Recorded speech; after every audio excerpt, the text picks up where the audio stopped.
की बार 400 पार, यही वो स्लोगन है जिस पर भाजपा लोकसभा चुनाव के मैदान में पीएम मोदी हो या भाजपा के दूसरे बड़े नेता जनता के बीच यही दम भर रहे हैं। नारा अब की बार 400 पार। चुनावी मंच ही नहीं, संसद तक में इस नारे को लेकर बीजेपी और विपक्ष के बीच तकरार हो चुकी है। और अब की बार पूरा देश कह रहा है, अब की बार खड़गे जी भी कह रहे हैं। देश का मिजाज एनडीए को तो 400 पार कर पाई के रहेगा, लेकिन भारतीय जनता पार्टी को 370 सीट अवश्य देगा। यानी अपने आप को ढोल बजा रहे हैं, 400 आएंगे पार। भाई आपके आने हैं, हाँ आपके आने हैं, तो ये सब क्यों नहीं कर रहे? अब आप इस बार 100 भी पार नहीं कर सकेंगे, 100 भी। इंडिया स्ट्रांग है। यही नहीं, विपक्ष ने इस स्लोगन को लेकर भाजपा को घेरना शुरू कर दिया है। राहुल गांधी कह रहे हैं कि भाजपा की मंशा संविधान बदलने की है, इसलिए वो अब की बार 400 पार का नारा दे रही है। भाइयों और बहनों, ये कोई मामूली किताब नहीं है। ये जो किताब है जिसको हम कॉन्स्टिट्यूशन कहते हैं, ये आपकी आवाज है। नरेंद्र मोदी जी चाहते हैं कि ये जो किताब है ये खत्म हो जाए और उनका बिना इस किताब के राज चले। इस किताब को हम कभी नहीं खत्म होने देंगे। इस किताब के लिए हम जान देने को तैयार हैं। कांग्रेस के इन आरोपों के बीच भाजपा दावा कर रही है कि वो 4 चरणों में हुए 380 सीटों के चुनाव में ही भाजपा ने 270 सीट लेकर पूर्ण बहुमत हासिल कर लिया है और लड़ाई अब 400 पार की बची है। 4 चरण पूरे हो गए हैं, 380 सीटों का चुनाव पूरा हो गया है। 380 सीट में मोदी जी 270 सीट लेकर पूर्ण बहुमत प्राप्त कर चुके हैं और आगे की लड़ाई 400 पार करने की है। लेकिन भाजपा के दावों से इतर बात करें तो भाजपा के 400 पार के रास्ते में कई बैरियर भी है। 2019 में क्लीन स्वीप वाले राज्यों में इस बार पहले जैसे हालात नहीं कहे जा रहे। आंध्र प्रदेश में जगन मोहन रेड्डी से भाजपा के संबंध पहले जैसे नहीं रहे हैं। ओडिशा के मुख्यमंत्री नवीन पटनायक पर भी मोदी ने हमला बोला है। पंजाब में अब अकाली दल भी साथ नहीं है। पंजाब की तरह दिल्ली का माहौल भी थोड़ा बदला है। राजस्थान में राष्ट्रीय लोकतांत्रिक पार्टी के नेता हनुमान बेनीवाल भी इस बार साथ नहीं है। हरियाणा में जेजेपी के दुष्यंत चौटाला भी एनडीए से अलग हो चुके हैं। महाराष्ट्र में भी वो शिवसेना बीजेपी के साथ नहीं है जो 2019 में थी। यूपी में भी कांग्रेस सपा गठबंधन चुनौती दे रही है। दक्षिण में क्षेत्रीय दल बीजेपी के 400 पार की राह की सबसे बड़ी बाधा है। बीजेपी में इस तरह के नारे नए नहीं हैं। इससे पहले गुजरात विधानसभा चुनाव के लिए अमित शाह ने 150 सीटों का लक्ष्य रखा था और बीजेपी 156 विधानसभा सीटें जीतने में सफल रही। मध्य प्रदेश में भी भाजपा ने अब की बार 200 पार का नारा दिया और एंटी इनकम्बेंसी के तमाम आरोपों के बाद भी 164 सीटें जीतने में कामयाब रही। अब की बार 400 पार नारे से भाजपा ने फिलहाल विपक्ष में खलबली तो पैदा कर दी है। इसी का असर है कि विपक्ष ने 400 पार के नारे को वोटर को डराने का हथियार बना लिया है। राहुल गांधी सहित विपक्ष के सारे ही नेता वोटर को एक ही बात समझा रहे हैं, अगर बीजेपी को चुनावों में 400 सीटें मिल गई तो वो संविधान बदल देगी और देश में आरक्षण खत्म कर देगी। Bureau report, IND 24।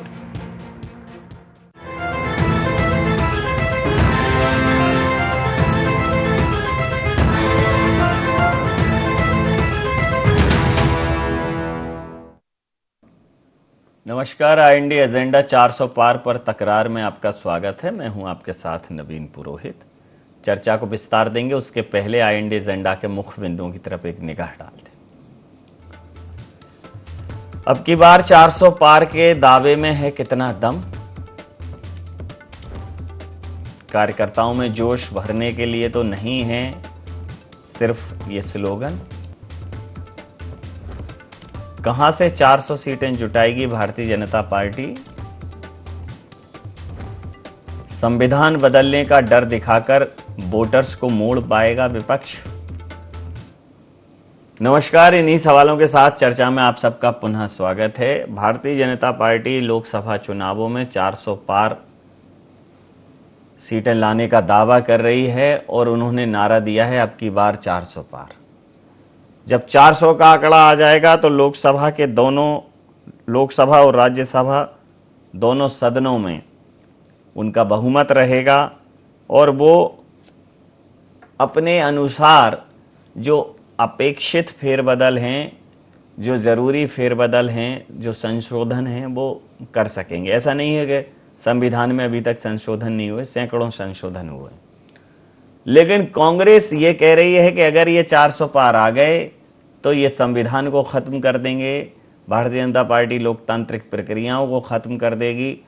और वहीं भारतीय जनता पार्टी ये कह रही है कि अभी जितने भी 4 चरणों के चुनाव में ही भारतीय जनता पार्टी बहुमत का आंकड़ा छू चुकी है, अब लड़ाई सिर्फ और सिर्फ 400 पार जाने की है। वहीं कांग्रेस कह रही है कि अभी ये 150 से नीचे रहेंगे। कुल मिलाकर दोनों दल अपने अपने दावे कर रहे हैं, लेकिन कांग्रेस अपना दावा नहीं कर रही है। कांग्रेस भारतीय जनता पार्टी का ही नंबर बता रही है कि ये 400 पार नहीं कर पाएंगे, ये 150 रहेंगे। कांग्रेस ये नहीं बता पा रही है कि वो या उनका जो इंडी अलायंस है, इंडिया है, वो कहाँ पर रहेगा। इसी मुद्दे पर करेंगे चर्चा। हमारे साथ चर्चा में शामिल है गुंजन चौकसे जी, मीडिया वार्ताकार है मध्य प्रदेश भारतीय जनता पार्टी। केदार सिरोही जी, प्रवक्ता मध्य प्रदेश कांग्रेस के हमारे साथ हैं। देवदत्त दुबे जी, वरिष्ठ पत्रकार हमारे साथ हैं। आप समस्त महानुभावों का बहुत बहुत स्वागत है। तो गुंजन जी ये कह रहे हैं कि कहां से 400 पार। पिछली बार जिन राज्यों में आपको सर्वाधिक सीटें मिली थी, लगभग क्लीन स्वीप जैसी स्थिति थी, कुछ राज्यों में किया था, अभी तो वहीं स्थिति वैसी नहीं है। तो अब 400 पार कहां से लाएंगे, 400 सीटें कहां से लाएंगे? देखिए नवीन जी, ये कैलकुलेशन और किस क्षेत्र से कितनी सीटें, कहाँ कैसा प्रत्याशी, ये सब शायद कांग्रेस की रणनीति होती होगी, क्योंकि कांग्रेस को सिर्फ अपनी कुर्सी और अपनी सत्ता से लेन देन है। भारतीय जनता पार्टी की जो ताकत है वो जनता है भारत की, और भारत की जनता का प्यार और समर्थन भारतीय जनता पार्टी के साथ है। इसका आधार है कि भारतीय जनता पार्टी ने हमेशा इसे राजनीतिक मुद्दा नहीं समझा है, इसे जनसेवा समझा है, और उसी जनसेवा के कर्तव्य पथ पर भारतीय जनता पार्टी का हर एक कार्यकर्ता अपने कर्तव्यों का निर्वहन कर रहा है, चाहे वो बूथ का कार्यकर्ता हो, निगम का हो, मंडल अध्यक्ष हो, या वो कोई मंत्री पद पे बैठा हुआ कोई वरिष्ठ नेता हो। सभी अपने इस कर्तव्यों का निर्वहन कर रहे हैं। जिस तरह विधानसभा चुनाव 2023 में आपने देखा था, जो लक्ष्य भारतीय जनता पार्टी ने रखा था, उस लक्ष्य की प्राप्ति भी हुई थी। जिस तरह मध्य प्रदेश, राजस्थान, छत्तीसगढ़ में अपार प्यार और समर्थन जनता को देखने को मिला था, वही इस बार फिर से पूरे भारत में देखने को मिलेगा। नरेंद्र मोदी जी ने 10 वर्षों का इतिहास लेकर चल रहे हैं, विकास का इतिहास, हर क्षेत्र के विकास, हर वर्ग के विकास का इतिहास। जो उन्होंने मैनिफेस्टो पिछली बार जारी किया था, उसमें से उन्होंने हर एक उस प्रॉमिस को पूरा किया है जो जनता के बीच लेकर वो इस चुनाव में आए थे, और ये विश्वास वहां से दिलाता है। जिस तरह कश्मीर के लिए उन्होंने काम किया, मुस्लिम महिलाओं के लिए काम किया, महिलाओं का सशक्तिकरण का काम किया, अर्थव्यवस्था को बढ़ाने का काम किया, ओवरऑल भारत के डेवलपमेंट पे काम किया, या सनातन के लिए काम किया। आज भारत का नाम पूरी दुनिया में डंका बज रहा है, उसके पीछे नरेंद्र मोदी जी का विकास के कार्य रहे हैं जो उन्होंने 10 वर्षों में किए हैं। साथ ही 400 पार का जो नारा हम लेकर चल रहे हैं, उसके पीछे सिर्फ काम हमारा आधार नहीं, हमारा विजन भी हमारा आधार है। ये वो सरकार है जो सिर्फ काम नहीं कर रही है, ये वो सरकार है वो आगे का भी सोच के काम कर रही है। ये विकसित राष्ट्र 2047 का जो संकल्प लेकर यशस्वी प्रधानमंत्री नरेंद्र मोदी जी आगे बढ़े हैं, बस ये उस बढ़ते कदम के लिए 400 पार का नारा है, जिसने विकसित राष्ट्र 2047 की परिकल्पना की थी और राम राज्य की संकल्पना की थी। वो दोनों अगर किसी ने पूरा किया है तो वो मोदी जी के नेतृत्व में भारतीय जनता पार्टी ने किया है, और वहीं से आता है ये 400 पार का नारा। ये हमारी आवाज नहीं है, ये देश की जनता की आवाज है। प्रतिक्रिया ले लेता हूं। देखिए केदार जी, 400 पार की ही लड़ाई है, क्योंकि अभी जो 380 सीटों पर चुनाव हुए हैं 4 चरणों में, उसमें ही भारतीय जनता पार्टी इतनी आश्वस्त है कि उसे 270 का जो बहुमत का आंकड़ा है वो उसने छू लिया है। अब 400 पार आएंगे। हालांकि आप ये कह रहे हैं ये 400 पार नहीं आएंगे, ये 150 पे सिमट जाएंगे, लेकिन आपने एक बार भी ये नहीं कहा कि हम या कांग्रेस का जो अलायंस है इंडिया, वो सरकार बना रहा है। मतलब भारतीय जनता पार्टी की सीटें कम होंगी, 400 नहीं आएंगे, इस पर आप फोकस ज्यादा है बजाय इसके कि आप खुद की कितनी सीटें ला पाएंगे? सर देखिए, भारतीय जनता पार्टी एक स्लोगन की सरकार, इनकी पार्टी का जो मूल आधार है वो स्लोगन है। आप देखिए, पहले भी इन्होंने एक नारा दिया था, अब की बार मोदी सरकार, बहुत हुई महंगाई की मार, अब की बार मोदी सरकार। उसके बाद आप स्थिति देख लीजिए। फिर एक बात आई थी, न खाऊंगा न खाने दूंगा, उसका परिणाम आप देख लीजिए कि इलेक्ट्रल बॉन्ड का मामला आया, पीएम केयर फंड का मामला आया, मैं फिर देश झुकने नहीं दूंगा, सर 80-84 रुपया डॉलर का भाव हो गया। देश में जो कर्जा है वो करीब 250 लाख करोड़ का हो गया। उधर वो सोनम वांगचुक वहाँ लद्दाख में बैठे हैं, वो रोज बता रहे हैं कि हमारा देश का जो बाउंड्री है वो ठीक ठाक स्थिति में नहीं है, वो जबकि वो तो बड़े नेम और फेम वाले हैं। फिर एक खबर आती है कि जो हमारे देश की अर्थव्यवस्था की बात तो हो रही है, पर हमारी आय जो वो बांग्लादेश से कम हो गई है। फिर खबर निकल के आती है कि जो किसान है उनकी OECD की रिपोर्ट के हिसाब से एक साल में 15 लाख करोड़ का घाटा हो गया। फिर खबर निकल के आती है कि 45 करोड़ युवाओं ने तो सपने ही छोड़ दिए सर नौकरी के। तो भारतीय जनता पार्टी जो स्लोगन देती है वो स्लोगन कभी पूरा होता नहीं है। उसी का परिणाम है कि आज जो ये तीसरा चौथा चरण कंप्लीट हुआ है उसमें भारतीय जनता पार्टी पूरी तरीके से निराश हो चुकी है।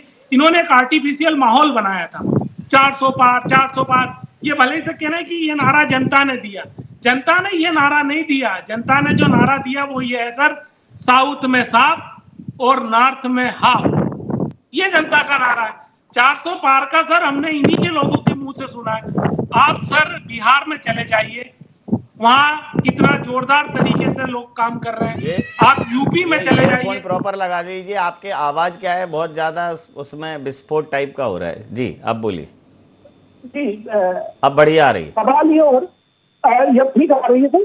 जी जी। शिवसेना जो महाराष्ट्र में है वो उसने गठबंधन तोड़ लिया है। आप बड़े बड़े राज्यों की स्थिति देख लीजिए सर, जहां पर ये पूरी तरीके, इस बार तो जो खबरें आ रही है मीडिया के हवाले से कि गुजरात में भी डंका बजने वाला है। इस बार तो गुजरात में भी कांग्रेस अपना खाता खोल रही है, राजस्थान में कांग्रेस का खासा माहौल है, मध्य प्रदेश में जो इनके हार्डकोर जो राज्य थे वहां पर भारतीय जनता पार्टी का और सफाया होने का कारण है सर, सपने बड़े दिखाए और जमीन पर कुछ भी नहीं हुआ। गैस की टंकी बोला था 450 में कर देंगे, किसानों को बोला था आय दुगनी कर देंगे, हर उसमें 2 करोड़ नौकरियां देंगे।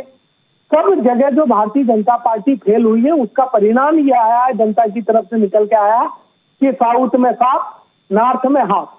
अब रहा हमारा सवाल, देखिए सर, हम लोग जो है वो हर सीट पर बहुत ही मुस्तैदी के साथ चुनाव लड़ रहे हैं और इस बार जो हमारा चुनाव कैंपेन है वो पूरा ग्रास रूट मुद्दे पर है, कहीं भी भटका हुआ नहीं है। जबकि भारतीय जनता पार्टी का अगर 400 का कॉन्फिडेंस था और बहुत मजबूत है ये 400, तो कभी मंगलसूत्र की बात क्यों करती है? अरे आप बात बताइए ना कि 80 करोड़ जो मैं प्रतिक्रिया ले लेता हूं, आपकी बात पर प्रतिक्रिया ले लेता हूं। लास्ट 30 सेकंड, 29,000 सर स्कूलें, अभी कल ही की रिपोर्ट आई है मध्य प्रदेश में जो सरकारी स्कूल है उनमें टीचर और बंद होने के कगार पे। क्यों हो रहा है सर जी? क्यों हो रहे हैं ये सरकार से पूछा जाएगा। और देवदत्त दुबे जी, देखिए एक तरफ 400 पार की बात है और एक तरफ कांग्रेस कह रही है ये 400 पार नहीं करेंगे, लेकिन कांग्रेस ये नहीं बता पा रही है कांग्रेस और या उसका जो गठबंधन है वो कितना पार करेगा। वो भारतीय जनता पार्टी को बता रहे हैं कि ये अब उत्तर में हाफ और उत्तर मध्य में हाफ और नॉर्थ साउथ में साफ, दक्षिण में साफ हो जाएंगे। उस लिहाज से इस बार भारतीय जनता पार्टी हार रही है, लेकिन कांग्रेस या उसका गठबंधन जीत रहा है। एक आध बार ये बोलना चाहिए ताकि ये स्पष्ट हो जाए, कहीं ऐसा ना हो जाए त्रिशंकु हो जाए इस बार की लोकसभा। लेकिन 400 पार का जो नारा है, भारतीय जनता पार्टी जो आश्वस्त है कि 4 चरणों में ही वो लोकसभा का जो अपेक्षित बहुमत है उतना उसको मिल गई हैं सीटें, लड़ाई 400 की है। लेकिन ये बिल्कुल तय है कि अगर मध्य भारत की और उत्तर भारत की बात करें तो भारतीय जनता पार्टी का पिछले साल का परफॉर्मेंस बहुत अच्छा रहा था, तो बहुत ज़्यादा गुंजाइश नहीं है। सब क्लीन स्वीप करेंगे तो 10-12 सीटें बढ़ेंगी। कुल मिलाकर उन्हें दक्षिण भारत के राज्यों में और नॉर्थ ईस्ट में अच्छा प्रदर्शन करने की आवश्यकता रहेगी। क्या कहेंगे? देखिए, राजनीति में फिरोज जी होता ही है कि लोग बड़ी बड़ी संभावनाएं दिखाते हैं। हम यदि पिछले कुछ चुनाव को ही देख लें, जैसे shining India, feel good India से लेकर मध्य प्रदेश में देख लें तो कमलनाथ आ रहे हैं। कमलनाथ अभी 23 के पहले पीसीसी के सामने होर्डिंग ही लग गए थे, लेकिन आपने देखे कि सब ये दावे नेताओं के नहीं, दावे जनता के चलते हैं कि वो क्या सोच रही, वो क्या चाह रही और वो किसको फिर से ला रहे हैं। तो ये तो नेताओं का है कि वो अपने एक जो कार्यकर्ता उनका मनोबल बढ़ाने के लिए और जो जनता है, जो मतदाता है, कुछ लोग ये कहते ही है कि हम जीतने वाले को वोट देंगे, तो ध्रुवीकरण करने के लिए ये सब है कि बड़ा चढ़ाकर दावे करना। लेकिन आप और हम जानते हैं कि जैसे अभी मध्य प्रदेश में पहले कांग्रेस ने कहा कि सभी दिग्गज नेता मैदान में होंगे, लेकिन नहीं हो पाए। भाजपा ने कहा कि हम हर बूथ पर 370 वोट बढ़ाएंगे और मतदान प्रतिशत बढ़ाने के लिए प्रयास किया, लेकिन 4 चरण समाप्त हो गए, 2900 सीटों पे चुनाव हो गए और लगभग 4% वोट परसेंटेज 2019 की तुलना में कम रहा। तो ये अब हम आप और यही सब देख सकते हैं कि क्या कहते आए हैं और क्या होता आया है। दावे जरूर किए जाएंगे क्योंकि उनको अपनी जीत दिखानी है, ध्रुवीकरण करना है, कार्यकर्ताओं को उत्साहित करना है। लेकिन हर राज्य की तो छोड़िए, आप हर सीट की तासीर अलग अलग नजर आई। जितना हम लोग घूमे और जितना पत्रकार मित्र घूमे और जो राजनीतिक विश्लेषक हैं, तो हर सीट की तासीर अलग आई। छिंदवाड़ा में भाजपा ने पूरी ताकत लगाई, लेकिन कमलनाथ ने भी क्या किया कि हर बार तो वो नामांकन पत्र दाखिल करने के बाद निकल जाते थे, इस बार वो वहीं डेरा डाले रहे। वो नहीं, पूरा परिवार डेरा डाले रहा और एक तरह से आखिरी चुनाव उनका कह के और जो भी उन्होंने संवेदनशील बातें की, तो उससे भाजपा की जो ताकत थी उसको कमजोर किया। महापौर को वो आखिरी दिन ले आए वापस पार्टी। तो ये छिंदवाड़ा की स्थिति थी। मंडला और सतना में एक था कि हारे हुए जो विधानसभा के लोग, उनको भाजपा ने टिकट दी। तो भाजपा और कांग्रेस का माहौल भाजपा का था, राम मंदिर के कारण, मोदी मैजिक के कारण। लेकिन प्रत्याशी चयन में मुझे लगता है कि कांग्रेस ने थोड़ी चतुराई दिखाई है। कई जगह उसने नए चेहरे दिए, दमखम वाले चेहरे दिए। जैसे होशंगाबाद में उन्होंने एक साधन संपन्न संजय शर्मा को टिकट दिया। तो ऐसे ही आप जाति समीकरण भोपाल में खेले। तो मुझे ये लगता है कि सीटें कितनी आएंगी मध्य प्रदेश के लिहाज से, लेकिन जो 3 लाख, 4 लाख, 5 लाख की जीत होती थी, उस पर जरूर असर मुझे दिख रहा है कि कम वोटों की जीत दिखाई दे रही है। और आप देखें कि इंदौर जो भाजपा का सबसे बड़ा गढ़ था, जिसको सर्वाधिक मतों से लालवानी जीते थे, जब प्रत्याशी कांग्रेस का वापस हुआ पूरे घटनाक्रम के बाद, मुझे लगता है कि वहाँ नोटा की चर्चा चली और मतदान प्रतिशत कम हुआ, जो कि तो बहुत ऐसा गढ़ था कि जहाँ कोई गुंजाइश नहीं थी कांग्रेस के लिए। तो ये सब बहुत सारी परिस्थितियां बदलती हैं चुनाव में। आज और कल में जिस तरह से वाराणसी मोदी का रोड शो हुआ, तो देखिए आप कैसे उन्होंने फिजा बदली, वापस की। और इसके पहले कांग्रेस जिस तरह से हमले कर रही है, वो अडानी अंबानी के बारे में लगातार जो राहुल गांधी बयान कर रहे थे, उस पर भी पीएम मोदी को बोलना, ये सब चीजें हैं जो कि विविधताओं में से भरा हुआ भारत, प्रतिक्रिया लेता हूं। एकता, हर राज्य की तासीर अलग है, बिल्कुल ठीक कहा, बहुत कुछ होना बाकी है। प्रतिक्रिया लेता हूं। तो गुंजन जी, जिस प्रकार से जो माहौल दिख रहा है उसमें भारतीय जनता पार्टी ने जिस प्रकार का बात कही थी, उन्होंने कहा था कि हर बूथ पर 370 प्लस करेंगे, लेकिन जो ओवरऑल मतदान है वो 5% के आसपास कम हुआ है। और आप ये दावा कर रही थी कि कम से कम 10% जो भारतीय जनता पार्टी को मिला है पिछले चुनावों में, उस लिहाज से उसमें भी 10% का इजाफा करेंगे। तो फिर जो ओवरऑल पिछली बार करीब 55 के आसपास मिला था आपको, 55-56, तो मतलब एक बहुत बड़ा मत प्रतिशत, जितना भी मतदान हुआ उसका एक बहुत बड़ा मत प्रतिशत सिर्फ आपको ही मिला है, भारतीय जनता पार्टी को ही मिला है। तब वो जाके 400 के आंकड़े की बात स्थापित हो पाएगी। भारतीय जनता पार्टी दावा कर रही है सरकार बनाने को लेकर आश्वस्त है। कांग्रेस का दावा सिर्फ ये है कि आप सरकार नहीं बना पाएंगे। राहुल जी तो ये कह रहे हैं कि लिख कर रख लो, और वो संविधान खतरे में, इस बात की भी चीख चीख कर दुहाई दे रहे हैं। क्या कहें? नवीन जी, आपकी पहली बात से पहले प्रतिक्रिया देना चाहूंगी। जिस तरह आप जो कह रहे हैं कि वोटिंग परसेंटेज में कमी जो आई है, ये जो प्रतिशत जो थोड़ा गिरा है, उसके पीछे कई कारण हो सकते हैं। नवीन जी, एक भरोसा हमें है कि ये जो वोटर्स घरों से निकले हैं, ये सब भारतीय जनता पार्टी के पक्ष में अपना वोट रखने वाले वोटर्स घर से निकले हैं, क्योंकि कांग्रेस का जिस तरह हमने देखा इस चुनाव में, जिस तरह अस्तित्व खतरे में आ गया था, वजूद खतरे में आ गया था, जिस पार्टी का अपना कार्यकर्ता उस पार्टी के पास नहीं बचा था, तो वहां जनता उस पार्टी का साथ देने या समर्थन देने के लिए उपलब्ध नहीं रही है, इसलिए वोटिंग परसेंटेज में थोड़ी गिरावट देखने को मिली। दूसरा कारण जो जिस तरीके की गर्मी इस तरह पड़ रही है, या शादियों का एक बहुत बड़ा मुद्दा हो सकता है कि जो हल्की सी कमी हमें वोटिंग परसेंटेज में दिखने को मिली है, पर तब भी भारतीय जनता पार्टी के हर एक कार्यकर्ता ने अपने पूरे दायित्व को पूरा किया है। और इस बार एक अलग प्रयोग किया था, महिला वॉर रूम भी बनाया गया था भारतीय जनता पार्टी के कार्यालय में, जहां पर महिलाओं ने चाहे अधिकारों का अवेयरनेस फैलाना हो या महिलाओं को प्रोत्साहित करना हो, पर ये सारी कोशिशें की थी कि वोटर्स अपने घर से निकले और संविधान में दिए हुए अपने अधिकारों का उपयोग जरूर करें। अब नवीन जी, दूसरी बात, कांग्रेस का देखिए जो चरित्र है, ये उनकी बातों से कितना साफ झलकता है। कांग्रेस क्या अपने लिए ये बात नहीं रख पाई कि उनको जनता का कितना मत उनके पास है, जनता कितनी उनके साथ है? यही एक बहुत बड़ा कारण है कि कांग्रेस ने अपनी हार मान ली है।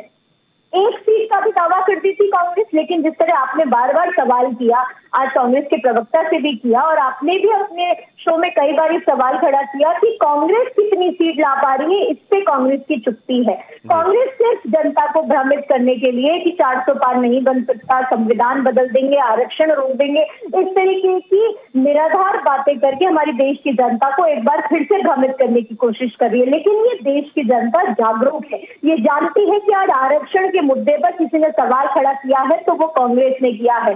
जिस तरह राहुल गांधी जी अपने हर एक बयान में लगातार मंच से कहते आ रहे हैं कि मैं SC, ST, OBC का आरक्षण उठाकर धर्म के नाम पर माइनॉरिटीज को दे दूंगा। संविधान आरक्षण की बात धर्म के आधार पर नहीं करता, जाति के आधार पर करता है। संविधान विरोधी बात करती है वो कांग्रेस करती है। आरक्षण का मुद्दा, भेद का मुद्दा, विभाजन का मुद्दा कोई मैं प्रतिक्रिया लेता हूं, तो वो कांग्रेस उठाती है। मैं प्रतिक्रिया लेता हूं। केदार जी, भेद करने की कोशिश की है तो वो कांग्रेस ने की है। जी प्रतिक्रिया लेता हूं। केदार जी क्या कहेंगे? देखिए सर, भारतीय जनता पार्टी खुद निराधार बात करती है। हम लोग तो आधार के आधार पर मैदान में उतरे। हम कह रहे हैं किसानों का MSP देंगे, हम कह रहे हैं जो फॉरेस्टर हैं, वनवासी हैं, जिनके पास नॉन टिम्बर फॉरेस्ट प्रोडक्ट है, उनका MSP देंगे, हम महिलाओं को 1 लाख रुपया देंगे, हम रोजगार युवाओं को देंगे, पेपर लीक की समस्या खत्म हो। निराधार बात भारत में कौन सी पार्टी कर रही है? मंगलसूत्र क्या मुद्दा है? दहेज कोई मुद्दा है? मंदिर मस्जिद आज की लोकसभा में कोई मुद्दा है? मुद्दा तो रोजी रोटी है ना सर। तो निराधार बात करने का जो काम किया है वो भारतीय जनता पार्टी ने किया। देश को गुमराह करने का जो काम किया है वो भारतीय जनता पार्टी ने किया। देखिए, ये देश जो है वो संविधान से चलेगा, संवैधानिक ताकत से चलेगा। तो संवैधानिक मूल्यों और लोग सरकार क्यों चुनते हैं? सरकार चुनने का मतलब है उनके जीवन में सुरक्षा है, उनको रोजगार मिले, उनका जो सोशियो इकोनॉमिक स्टेटस है वो ठीक हो, आप हम सब लोग सुरक्षित रहे। उसकी तो ये लोग बात नहीं कर रहे। ये बात कहाँ कर, देश को बांटने की बात कर रहे हैं। हिंदू एक तरफ, मोदी जी कहते हैं मैं मुस्लिमों को सबसे ज्यादा सुरक्षा देने वाला हूँ, दूसरी तरफ उनको अधिक बच्चे पैदा करने वाला कहते हैं, घुसपैठिए कहते हैं, तीसरी तरफ कहते हैं कि ये मुसलमानों पूरा हक छीन लेंगे, चौथी तरफ एक आंकड़ा अभी इस तरह निकाला जाता है कि 46% जो है मुस्लिम आबादी बढ़ गई है। पूरी तरीके से भारत में एक गुमराह करने का जो काम किया जा रहा है वो भारतीय जनता पार्टी कर रही। सर 10 साल से सत्ता में है ये लोग, काम बताने चाहिए थे सर। इतनी प्रतिक्रिया लेता हूं आपकी इसी बात में, प्रतिक्रिया क्या वो किसी ने नहीं बताया। इसी बात में प्रतिक्रिया लेता हूं। देखिए देवदत्त जी, कांग्रेस कह रही है हम तो मुद्दों पर ही जा रहे हैं, हमारे न्याय पत्र में स्पष्ट है कि हम किस मुद्दों पर बात कर रहे हैं, लेकिन भारतीय जनता पार्टी के पास बताने के लिए कुछ नहीं है। कांग्रेस आई तो तुष्टीकरण की राजनीति करेगी, एक डर का माहौल पैदा करके। कांग्रेस भी हालांकि वही कर रही है, संविधान खतरे में पड़ जाएगा, लेकिन कांग्रेस ये कह रही है कि हमारे पास अपने भी पॉइंट हैं, इनके पास कोई पॉइंट नहीं है। ये तो जो कर चुके हैं वही बता रहे हैं, 370 हटा दिया, राम मंदिर बना दिया, लेकिन स्वास्थ्य, शिक्षा, बेरोजगारी के क्षेत्र में कुछ नहीं किया। क्या कहेंगे, क्या ये मुद्दे काम करेंगे? देखिए, सब राजनीतिक दल जो भी होते हैं वो अपनी जिस चीज़ में उनको सफलता मिलती है उसी को वो आगे बढ़ाते हैं। भाजपा कह रही है कि अभी जैसे राम मंदिर के बाद वो मथुरा, काशी, ये सब मुद्दे भी चर्चाओं में आए हैं और स्वास्थ्य के क्षेत्र में आयुष्मान की चर्चा भी हुई, विकास के नाम पर सड़कों की हुई। लेकिन जो इतिहास है भारत देश का, अधिकांशतः चुनावों का जो वो है, जाति और धर्म के नाम पर थोक वोट की व्यवस्था हो जाती है। विकास के नाम पर वोट कम मिलते हैं। बस विकास इसलिए जरूरी है कि आपके ऊपर ये आरोप ना लग सके कि आपने विकास नहीं कराया। तो विकास की अपनी सीमाएं हैं, कितना चलेगा। लेकिन चुनाव में जो माहौल बनाया जाता है, आप देखेंगे कि 14 का, 19 का और अभी जो चुनाव हो रहे हैं, इसमें क्या मुद्दे हावी रहे, कौन से मुद्दे हो रहे, तो वही चलते हैं मुद्दे। और इतिहास में हर दल ने जब जिसको जो मौका मिला, किसी ने कभी सहानुभूति के नाम पे, किसी, बस विकास मुद्दा होना चाहिए, जनता के मुद्दे होना चाहिए, महंगाई, भ्रष्टाचार, बेरोजगारी, ये बुनियादी मुद्दे हैं। शिक्षा और स्वास्थ्य की सहजता और सुलभता, सस्ते में हो, ये मुद्दे हैं। लेकिन आप देखिए कि दिल्ली में तो ये मुद्दे थे, लेकिन वहाँ क्या हो रहा है, ऐसे बहुत सारी चीजें हैं जो राजनीति में मैं ये देख रहा हूँ बार बार कि प्रायः धर्म और जाति के नाम पर जो वोटों की व्यवस्था होती है, वो अन्य मुद्दों पे तो बहुत फुटकर जो चुके थे ना, थोड़ी थोड़ी व्यवस्था होती है। यही कारण है कि अभी भी हमें उस सब क्षेत्र में जागरूकता लानी पड़ेगी कि हम बुनियादी मुद्दों पर वोट करें, बेहतर प्रत्याशी को वोट करें, बेहतर दल को वोट करें। ये सब चीजें धीरे धीरे कई जगह होता है और कई जगह तो आप देख ही रहे हैं कि किस तरह से नकारात्मक वोटिंग भी हुई है, कभी निर्दलीय तो कभी किन्नर जिता देते हैं, भले राजनीतिक दलों का कैडर मजबूत हो। बिल्कुल तो ठीक ये है, सब चीजें जी बिल्कुल ठीक है। समय सीमा के चलते मैं ये चर्चा यहाँ समाप्त करूंगा। आप समस्त महानुभावों का बहुत बहुत धन्यवाद, बहुत बहुत आभार। तो किसका होगा बेड़ा पार और किसका होगा बंटा धार, 400 पार या उससे नीचे, ये सब निर्धारित करेगी जनता। अभी भी 3 चरण और हैं वोटिंग के लिए, लेकिन भारतीय जनता पार्टी आश्वस्त है कि उसने अपने 4 चरणों में ही जो जीत का आंकड़ा है वो पूरा कर लिया है। कांग्रेस बिल्कुल श्योर है कि भारतीय जनता पार्टी की 400 सीटें नहीं आएंगी, वो 400 पार नहीं जाएगी। लेकिन कांग्रेस बिल्कुल ये बात नहीं कर रही है कि वो 272 का जीत का आंकड़ा छुएगी। मुझे लगता है कि कांग्रेस को ये बात करनी चाहिए, क्योंकि ये स्पष्ट संदेश जा रहा है कि भारतीय जनता पार्टी जिस प्रचंड जीत से, बहुमत से जीतना चाहती है, जिस प्रचंड संख्या से जीतना चाहती है, वो असंभव है। लेकिन जीत असंभव नहीं है। कांग्रेस कहीं भी यह नहीं कह पा रही है कि भारतीय जनता पार्टी सरकार नहीं बनाएगी, सरकार हम बनाएंगे। वो ज़्यादा से ज़्यादा ये बात करते हैं नरेंद्र मोदी जी प्रधानमंत्री नहीं बनेंगे, लिख कर ले लो। भारतीय जनता पार्टी की बात करो, अपनी पार्टी की बात करो, जीत और हार की बात करो। हालांकि एक तरफ संविधान खतरे में है, एक तरफ देश खतरे में है। चुनाव जब तक है तब तक कुछ ना कुछ खतरे में बना रहेगा। तो बहुत जल्दी इस खतरे से बाहर, 1 जून को जब ये संपन्न हो जाएगा, तो जब इस देश में बहुत चीज़ें उस समय खतरे से बाहर निकल आएंगी, फिर ये बातें शायद तब नहीं सुनाई देंगी। लेकिन ये तय है कि कांग्रेस जब तक ये स्पष्ट नहीं करेगी कि वो कहाँ तक पहुँच पा रही है, तब तक उसकी बाकी बातें बेमानी है। IND एजेंडा में इतना ही। आप बने रहिए IND 24 के साथ और देखते रहिए IND 24। नमस्कार।